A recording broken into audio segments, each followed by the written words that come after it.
Hello, this is Mrs. Hayward, and today I'll be reading Alan Gratz's Ground Zero, a novel of 9/11. Today we'll be taking a look at chapter 33, titled Brandon, Bananas and Pink Grapefruit. Brandon followed the sound of Woody Guthrie's This Land Is Your Land through the darkness and found Richard trapped under part of a wall. Help me get out of here, Brandon cried. Together, Brandon, Braddock, and Gail were able to lift the layers of drywall high enough for Richard to crawl out. When Richard was free, Brandon dropped to his knees and threw his arms around him. Brandon, Richard cried, hugging him back. I couldn't hear and couldn't see. I thought I'd been blinded and deafened by the blast, so I just started singing. I couldn't even hear myself, but I hoped somebody else would. And you did. You saved my life, kid. Now we're even, Brandon said.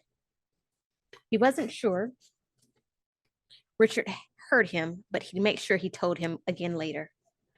We need to find one of the exits up onto the street, Braddock told him. Brandon didn't want to move, didn't want to let Richard go, but he knew they had to get out of here, and he kept the others waiting long enough. Richard was wobbly and had to lean on Brandon to stand, but he could make it. Which way do we go? I still can't see a thing, Gail said. What if we walk right into a hole in the floor and fall down into a subway tunnel? Braddock asked. Something crunched in the near distance, like rocks shifting, and the ceiling groaned. I don't think we have a lot of choice, Brandon said. We have to try, said Gail. She took their hands. Human chain. Brandon went first. He was closest to the ground and could feel his feet, feel his way as they went. Braddock was the biggest of them, and he took over helping Richard walk. Brandon moved over slowly, pushing his waterlogged sneakers forward an inch, then another inch, then another. The darkness was total and complete.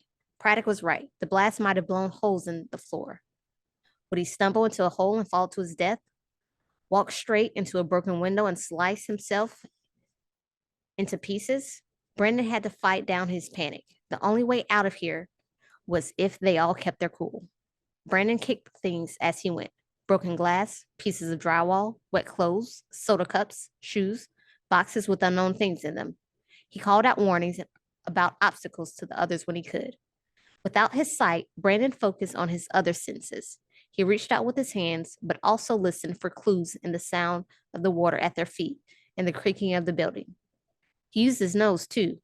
What was that smell? Something made him think of bananas and pink grapefruit, and he frowned. What in the mall would smell like that? He ran through the shop directory in his head. Was there a smoothie place here? No. There was a Ben and Jerry's and a yogurt place, but those were very different smells. Suddenly he had it, and he stopped. We're going the wrong way, he told the others. How do you know? Braddock asked. Smell that? Bananas and pink grapefruit? We're near the body shop. That's the smell of hair and hand stuff. Oh my God, he's right, said Gail. I can smell the ginger shampoo. Brandon turned the group around, following the map in his head. He moved more confidently now, and in his hurry, he ran right into something shin high. Gail tried to hang on to him, but the thing was big and hard and hollow, and Brandon fell down face first on top of it. Ow, Brandon cried. His shin screamed in pain, and his right hand, where he was cut, stung all over again. Brandon, you okay? Richard called. Yes, Brandon grunted.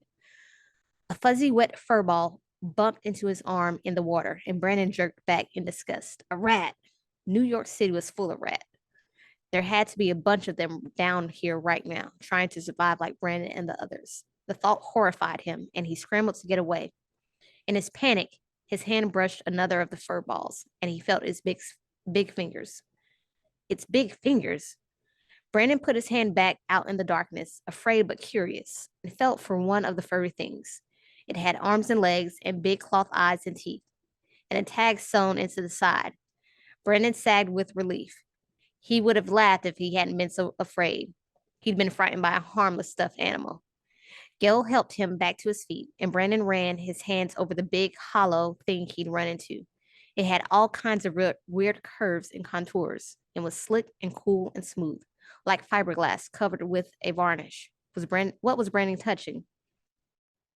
A very recent memory came back to him, and he turned excitedly to the others. It's the statue of Bugs Bunny, Brandon said. We're at the Warner Brothers store. We're going in the right direction.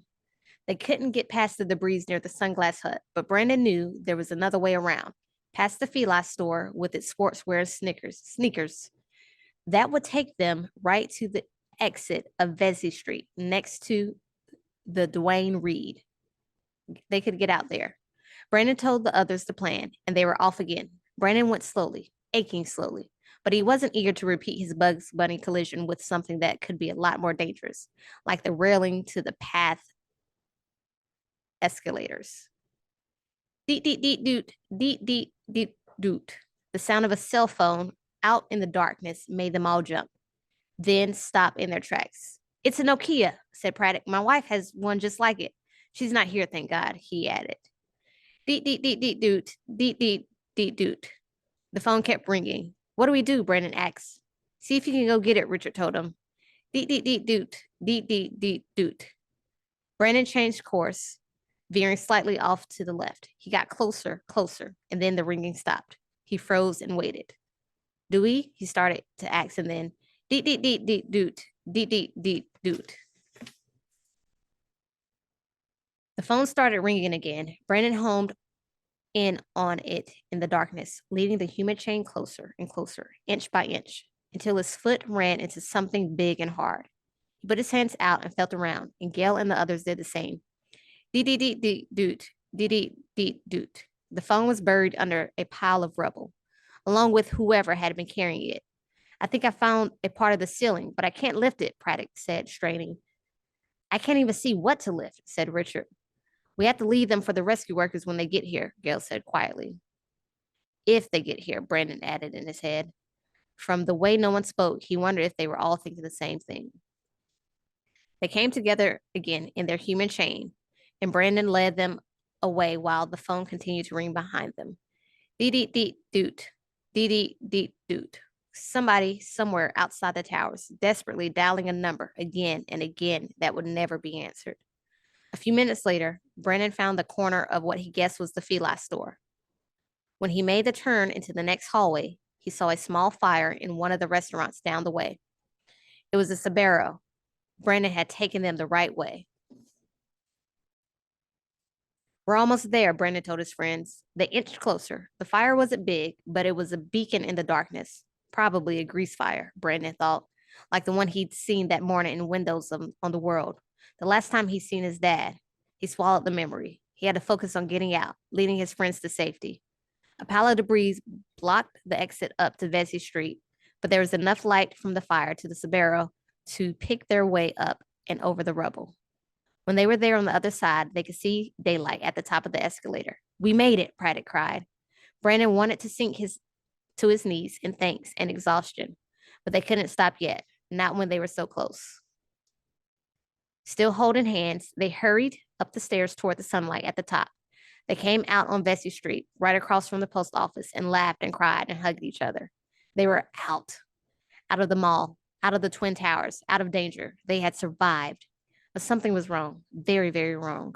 Soon they all began to notice it and stopped celebrating. A thick, heavy smoke cloud hung over lower Manhattan. Outside had looked bright where they were underground, but now that they were up on the street, the sky was so dim, it felt like twilight.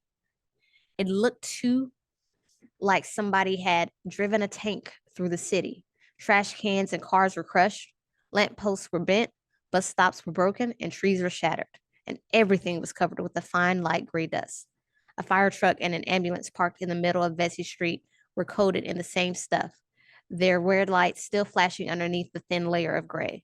The dust reminded Brandon of snow, not just the way it blanketed everything, but how it made things quiet too, muffled the sounds of the city. Manhattan was never quiet, not even at night, but now it felt as quiet and still as the underground mall had been after the blast.